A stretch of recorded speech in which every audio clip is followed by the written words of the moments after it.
एक ऐसी दीवार जिसे बनाने के दौरान चले गई थी 4 लाख लोगों की जान। दीवारों को बनाने में लगे 200 साल दुनिया का सबसे बड़ा माइंड स्ट्रक्चर है। यह दीवार 7 अजूबों में भी शामिल है। यह दीवार सैकड़ों लड़ाइयों की गवाही रही है। यह दीवार मजबूती का वास्तुकला का बेजोड़ नमूना है। यह दीवार दोस्तों, इन बातों से आप समझ गए होंगे कि हम the great wall of China की बात कर रहे हैं। लेकिन आखिर क्यों इसे the great wall of China कहा जाता है? इसे चीन कब और क्यों बनाया गया है? क्यों इस दीवार की बनाने की ज़रूरत महसूस हुई? क्यों इतने सालों की मेहनत के बावजूद भी दीवार फिर प्रोजेक्ट मानी जाती है? और क्या यह वाकई में दीवार स्पेस से देखी जा सकती है? चीन की दीवार से जुड़े ढेर सारे रहस्यों पे आज हम पर्दा उठाने वाले हैं। दोस्तों, the great wall of China world की सबसे लंबी दीवार है। इसकी टोटल लेंथ 2116 किलोमीटर। यह लंबाई इतनी भी है जितने आप आधी धरती का चक्कर लगा सकते हैं। भारत में कश्मीर से कन्याकुमारी को 6 बार नाप दिया जाए तब इस दीवार की लंबाई की बराबरी हो पाएगी। इसको आपको आइडिया लग गया होगा कि दीवार में कितनी लंबी है। यदि कोई शख्स रोजाना 40 किलोमीटर पैदल चलकर इस दीवार को एक छोर से दूसरे छोर तक जाना चाहे तो उसे 18 महीने का समय लग जाएगा। यही कारण है कि आज तक सिर्फ 3 लोग ही इस दीवार का भ्रमण कर पाया है। यह दीवार कोई सीधी दीवार नहीं है और ना ही एक बार में पूरी दीवार बनाई गई थी, बल्कि यह तो कई टुकड़ों में मिलकर बनी है। आज भी इसे दीवार के कई हिस्सों तो एक दूसरे से पैरेलल है। कई जगह से यह दीवार ईंटें से बनी है तो कुछ जगहों पर ग्रेनाइट और कई और अन्य पत्थरों से दीवार बनी हुई है। चीन नॉर्थ साइड में बनी है, बर्फीले रेगिस्तान से लेकर येलो रिवर तक जाती है। इस दीवार को चीन के लोग स्टोन ड्रैगन कहते हैं, यानी पत्थर का एक ड्रैगन जो विदेशी आक्रमणों से उनकी मदद करता है। यह बात चाहे वास्तुकला की हो या आर्किटेक्चर की, यह दीवार एक शानदार मास्टरपीस है। एक साल 1 करोड़ से अधिक टूरिस्ट चीन की दीवार को दीदार करने के लिए पर आते हैं। यह वर्ल्ड के मोस्ट पॉपुलर टूरिस्ट अट्रैक्शन में से एक है। साल 1987 में इस दीवार के यूनेस्को ने वर्ल्ड हेरिटेज साइट का दर्जा दिया था और आज 7 वंडर्स ऑफ वर्ल्ड में भी यह दीवार शामिल है। इस दीवार की काफ़ी हिस्सा ऊंची पहाड़ियों के बीच में बना हुआ है। कई जगह तो ऐसे जहां पैदल पहुंचना भी दुर्लभ है। ऐसे में एक सवाल आता है कि सैकड़ों हजारों साल पहले इस दीवार को किस तरह बनाया गया होगा। उससे भी बड़ा सवाल यह है कि उन लोगों ने दीवार के बनाने की ज़रूरत क्यों पड़ी। इसके लिए हम इतिहास के पन्ने पलटने होंगे। चीन के प्राकृतिक तौर पर काफ़ी डाइवर्सिटी देखने को मिलती है। इससे एक हिस्से में कई नदियाँ, झील और उपजाऊ जमीन है तो दूसरे हिस्से में सूखा रेगिस्तान और बंजर जमीन। सबसे पहले चीन से सताई प्रांत में रहने वाले लोग को खेती बाड़ी करनी शुरू की थी। येलो रिवर ने पानी से सिंचाई किया करते थे। चीन के पड़ोसी में मंगोलिया, मंचूरिया और जिजबा जैसे साम्राज्य थे। इन इलाकों में बहुत उपजाऊ जमीन नहीं थी। यहाँ पर अधिकतर लोग नोमैड से यानी कि चरवाहे थे। मंगोलिया के जो आज भी नोमैड लैंड कहा जाता है। ऐसे जहां रहने वाले चरवाहों अक्सर चीन में लूटपाट करने के लिए आया जाते थे। यहाँ पे लोगों से अनाज और अन्य सामान लूटकर वापस चले जाते थे। चीन के लोग सिविलाइज्ड थे जबकि नोमैड पीपल देहाती थे। चीन के लोगों ने अपने सामान की सुरक्षा के लिए शहर के चारों ओर दीवार बनाने की शुरू की थी। उन लोगों ने पहले अपना राजा चुना एक और एम्पायर बनाया। इसके बाद बॉर्डर डिफाइन किया गया और उसकी सुरक्षा के लिए दीवार बनाना शुरू कर दिया था। भारत में किले के चारों ओर लंबी और ऊंची दीवारें बनाई जाती थी। किसी हुआंग चिंग और फर्स्ट एम्पायर बना है। उन्हीं के टाइम्स पीरियड के करीब 233 ईसा पूर्व में the great wall of China बनाने की पहली शुरुआतें हुई। लेकिन यह दीवार सिर्फ एक राजा या डायनेस्टी के द्वारा नहीं बनाई गई, बल्कि कई राजाओं का और साम्राज्य ने इस दीवार को बनाने में अपना सहयोग दिया और 2000 साल में यह दीवार बनकर तैयार हुई। दोस्तों, आज इतने सालों बाद भी यह दीवार पूरी मजबूती के साथ सीना तान कर खड़ी है। इसे बनाने के लिए चीन के राजाओं ने अपने ज़माने के बेस्ट इंजीनियर्स की मदद ली थी। दीवार की अधिकतर हिस्सों क्ले ब्रिक से बना हुआ है।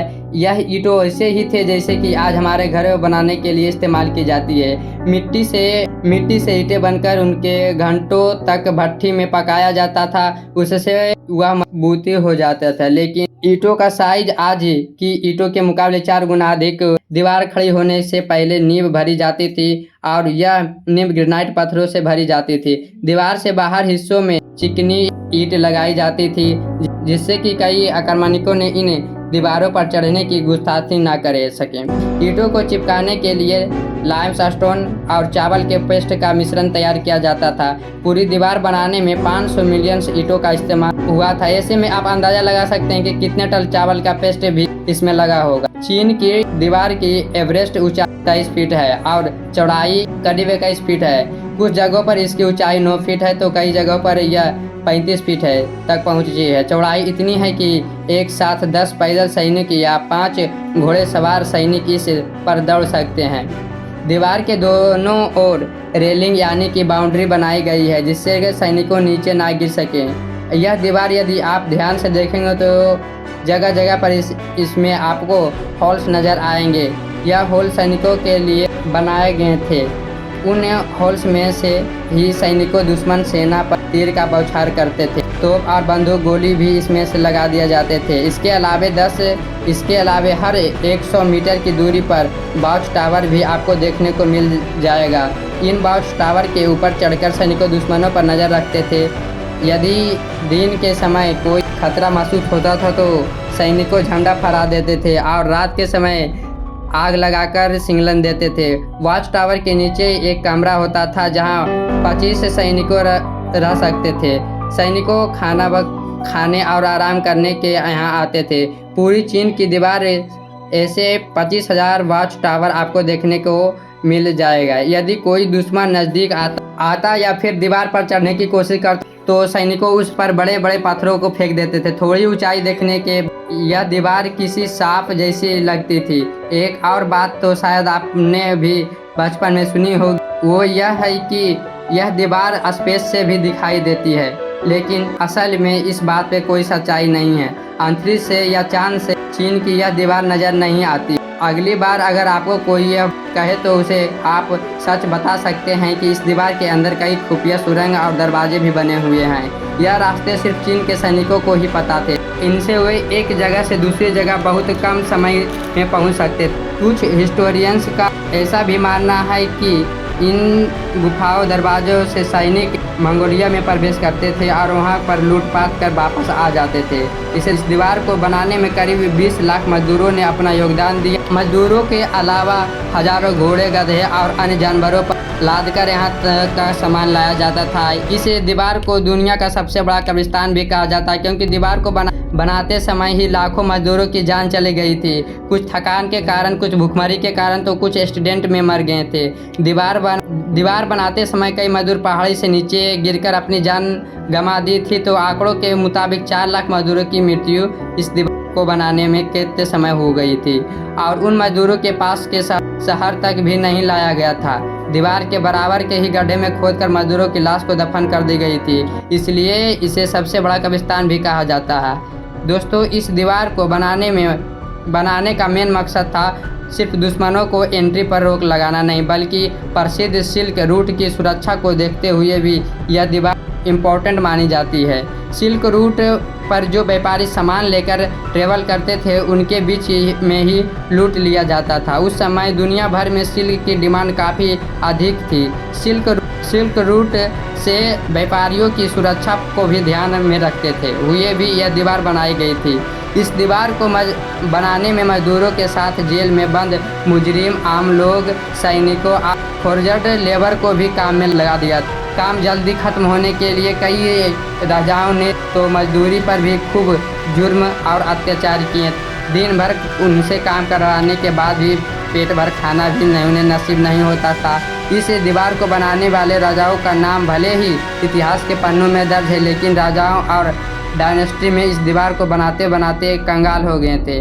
आज यदि ऐसे दीवार बनाने की कल्पना की जाए तो सैकड़ों बिलियन डॉलर्स खर्च हो जाएंगे।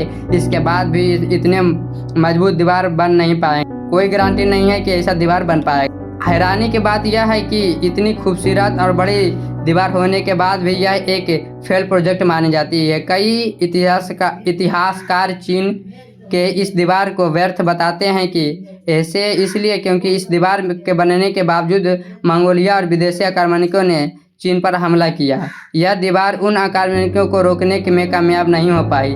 13 सेंचुरी में चंगेज खान इस दीवार को लांघकर चीन में घुस गए थे और चीन में खूब तबाही मचाई।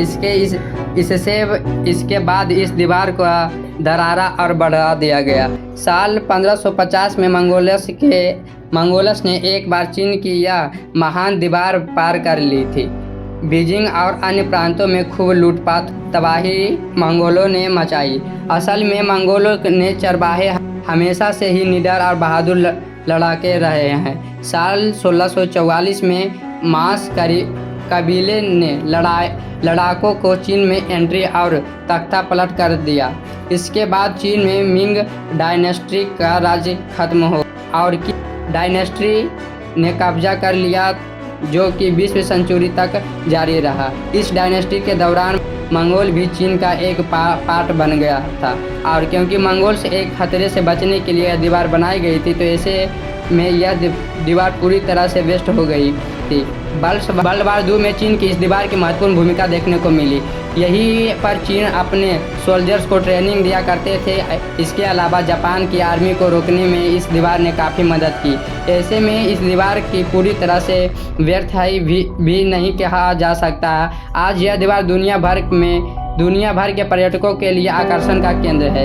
इतने सालों में इस दीवार का काफ़ी हिस्सा क्षतिग्रस्त हो गया है। 1960 से 1970 के दशक के आसपास गांव वालों ने लोग अपने घर बनाने के लिए इस दीवार के ईंट को निकाल कर ले जाने लगे। 1987 में विश्व ऐतिहासिक धरोहर घोषित होने के बाद प्रशासन ने सख्ती की, लेकिन अब कई सालों का एक निशानी और याद के तौर पर दीवार को तोड़कर अपने हाथ से पत्थर ले जाते हैं। इस दीवार की एक ईंट की इंटरनेशनल मार्केट में अच्छी कीमत। रोक लगाने के बावजूद ईंट की तस्करी यहाँ की जाती है, जिसे यदि जल्दी नहीं रोका गया तो दीवार का एक और बड़ा हिस्सा जल्द ही क्षतिग्रस्त हो जाएगा। अपने ऐतिहासिक धरोहर और मूल्यों की रक्षा करना हमारा परम कर्तव्य होना चाहिए। तो दोस्तों, यह ग्रेट वॉल ऑफ चाइना के इतिहास की पूरी जानकारी। हमें उम्मीद कि आपको यह जानकारी पसंद आई होगी और आप प्रश्न के जवाब इस दीवार से रिलेटेड मिल गए होंगे। और फिर भी अगर आपके पास कोई सवाल या सुझाव है तो नीचे कमेंट सेक्शन में ज़रूर बताएं। और अगर आपको कभी भी इस दीवार के किए हैं तो अपना एक्सपीरियंस हमारे साथ ज़रूर साझा करें, शेयर करें। अगर इस वीडियो में आपसे कुछ नया जानने के या सीखने को मिला तो फिर इंटरेस्टिंग लगा तो प्लीज़ इस वीडियो को एक लाइक करके अपने फ्रेंड्स और फैमिली में ज़रूर शेयर करें। और यदि आप इस चैनल पर नए हैं तो प्लीज़ इस चैनल को सब्सक्राइब करके बेल आइकन नोटिफिकेशन को ऑन कर लीजिएगा, ताकि हमारे आने वाले वीडियोज़ आपको मिल सके। मिलते हैं फिर एक नए वीडियो में एक नए